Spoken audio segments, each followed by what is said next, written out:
Honey, come in here, please. Come, we've got to talk. You said this over and over again, that you would change and everything. He had asked me to lay down with him in the bed. I cannot take it anymore. I'm not going to stay in this house.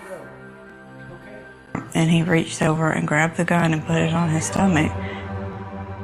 And he kicked the safety off, and when I realized what he was doing, I tried to grab the gun. You know, I remember the blast, and I remember feeling like air rushed towards me. 911, what is your emergency? My husband, he just shot himself. Ma'am, please calm down. Please calm The bullet down. went in me right here and come out between my eyes, breaking every bone in my face, blowing my nose off, all my front teeth out. David Parnell never expected to live after he shot himself with his assault rifle. Drugs had destroyed his marriage and his life. And I thought, man, that's it. I'm going to blow my head off. This dope has robbed me of everything. David grew up with his mother and grandparents in Tennessee. One summer, while visiting his father in Mississippi, he learned a lesson he would never forget. He was just 13. Dad was smoking marijuana pretty regular. He played music in a honky-tonk bar. He taught me how to smoke it and educated me on how to hold the smoke in my lungs for it to be effective and make you high. And that was really a turning point in my life, I believe. As he grew older, he began using cocaine and speed. Then, he discovered methamphetamine. From the first time I tried it, I knew that was going to be my drug of choice. After one failed marriage, he married Amy.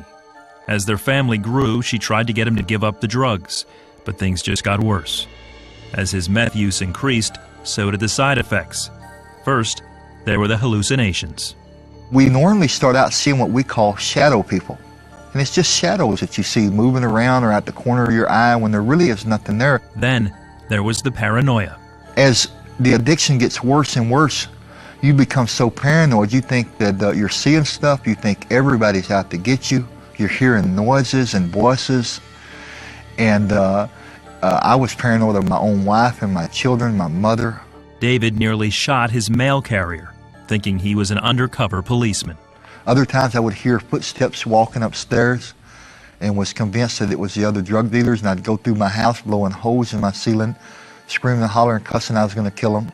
One day, a voice told him to take his life. He said, "You really think Jesus is going to forgive you for the things you've done, the people that you've hurt?" And I remember like it was yesterday, saying out loud, I said, "No, I don't think he will." He said, "You know, your wife and kids would be better off if you was dead."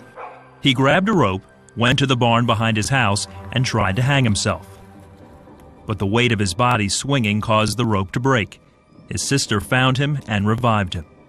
The experience scared David straight for a few months, but it wasn't long before he was back to using meth. One evening, Amy had had enough. David came home high. Amy told him she was leaving and taking the kids with her. David put the gun under his chin and fired. The wounds were so severe that he coded several times in the ambulance on the way to Vanderbilt University Medical Center. During that time, he caught a glimpse of hell. It sounded like a million people screaming in agony. And I looked up and I realized how dark it was. And I've never been afraid of hardly nothing on this earth, but that scared me so bad that I felt like I was going to explode from the inside with a bomb. David cried out to God. When he did, he saw an image of Jesus. I was looking at him, I felt like a little kid. I was just terrified and shaken, it felt like. And all of a sudden he smiled. All the fear left me. I knew I wasn't in the same place I had been. While at Vanderbilt, he drifted in and out of consciousness for several days. He would write things down on a tablet that we gave him. And he would write things like, "Jesus loves you all, and I'm so sorry, and I was bad, but now I'll be good, and I want to help other people." David spent several weeks in the hospital. During his recovery, he asked God to forgive him for the pain he caused his loved ones, and he invited Jesus into his heart. Since then, God has restored David and Amy's marriage. That was a life-changing moment. He has never been the same since. I don't even know if you would describe what we had before as a marriage, but now it's a marriage, it's a family, it's two people working together to serve the Lord and raise a family to serve the Lord. David believes God spared him so he could warn others about the dangers of meth. Today, he speaks to young people at schools and churches across the country. I mean, this drug brings out the evil in the person, in the world, I believe. for a lot of kids, they think, well, hey, if this guy hadn't have shot himself, he would still be on drugs. When the truth is, if I hadn't accepted Jesus into my heart, I would still be on drugs. It didn't matter about the shooting myself. I could have shot myself, went home as soon as I felt better. I'd have been right back to using. I know that. The only thing I did different this time, out of all the other times I've tried to quit, was I accepted Jesus in my heart and I asked Him to help me. I didn't think there was no forgiveness for me. And I realized today, there always forgiveness.